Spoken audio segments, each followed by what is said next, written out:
ngayong araw nga si Aling Masungit nyo ay may fashion show. Naku, alam nyo na kung anong tatak sa aking damit. Eddie, cherry on top, cherry on top. O diba, walang katapusang bini na naman si Aling Masungit nyo. Char! Tapos mga kasungit, sabi nga ni Meme ko, kunin ko na daw ang mga hikaw na gagamitin ko sa fashion show. Iilan nga lang ang dadalhin ko, mga kasungit. At syempre, namili na din ako ng mga damit na dadalhin din. Medyo hindi pa nga kami nagmamadali dyan, mga kasungit. Dahil 2 PM pa naman ang start, ganon. Kumain na nga rin si Aling Masungit nyo. At habang ako nga ay kumakain, yung buhok ko nga, ito ay nakatutok sa electric fan para mabilis itong matuyo. Tapos mga kasungit, nagdala nga rin ako ng mga gawa kong bracelet. At sabi nga ni Meme ko, baka ito ay magamit ko doon. Nanghiram nga lang ng plancha sa box si Meme ko kay Mami Leslie, mga kasungit. At ito nga ang ginamit ni Meme ko sa pag-ayos ng aking buhok. Straightan nga lang ang peg ni Aling Masungit nyo ngayon. At pagkatapos nga, mga kasungit, ako nga inutusan muna ni Meme ko na bumili ng eyelash extension. Sa tindahan na nga ako inayusan ni Meme ko, mga kasungit. Pabili. Hala. Ikis ako nga. Wait lang yan ha.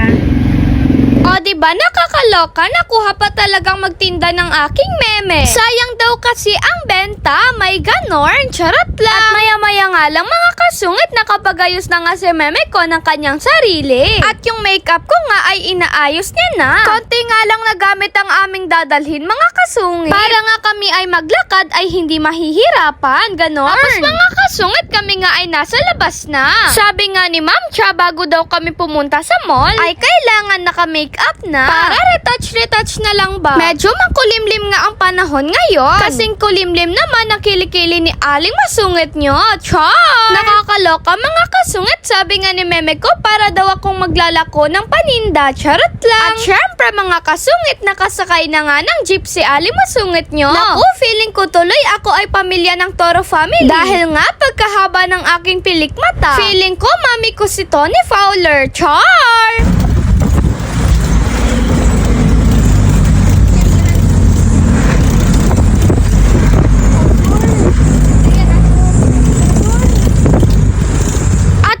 Kaming bumaba ng jeep, mga kasungit. Bale, sa Guadalupe nga kami bumaba. Nakakaloka, alam nyo ba, hindi naming alam kung saang lugar ang aming pupuntahan. Yung tipong sino-sinong tao na lang ang tinanungan ni Meme ko. Habang nga kami ay naglalakad, may nakita nga kaming turon. At si Aling Masungit nyo nga ay bumili. Ito nga ay babaunin ko, mga kasungit. Naku, muntik na naman nga kaming maligaw. Buti na lang lahat ng tinatanungan namin ay tinuturo kami sa tamang daan, diba? Sabi ko nga kay Meme ko, ayoko nga pumwesto sa pinakaharap. Naku, ako ba naman yung taga-abot ng bayad? Pag nasa harapan, nakakaloka. Tapos mga kasungit, nakababa na nga kami ulit. At ito na nga raw ang last na babiyahiin namin. Nakakaloka, mga pasaherong katabi namin ay walang ginawa si Meme ko kundi magtanong sa kanila. Naku, Meme, masyadong makapal ang muka. Char! At sa wakas, mga kasungit, natatanaw na nga namin ang mall na aming pupuntahan. Pero bago nga kami makarating doon, kami nga ay sumakay ng isang tricycle pa. Iba pala ang tricycle dito sa Taguig. Bali, meron ngang nakapwesto sa harap at meron sa likod. At kami nga ni Meme ko nakapwesto sa likod. Ganon. Naku, may experience ba? Diba?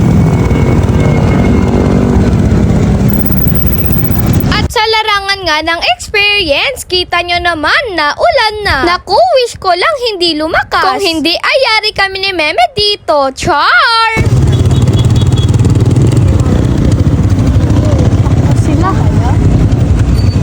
Tapos mga kasungit, finally, nandito na nga kami. At ito nga ay sa Vista Mall, Taguig. O diba, nakapunta kami ng Taguig na hindi namin alam ang lugar na ito, nakakaloka. Medyo marami na ngang tao, mga kasungit. Naku, nakakatuwa naman, si Aling Masungit nyo ay hindi late. Napapasana all ka na lang talaga, char! At syempre mga kasungit,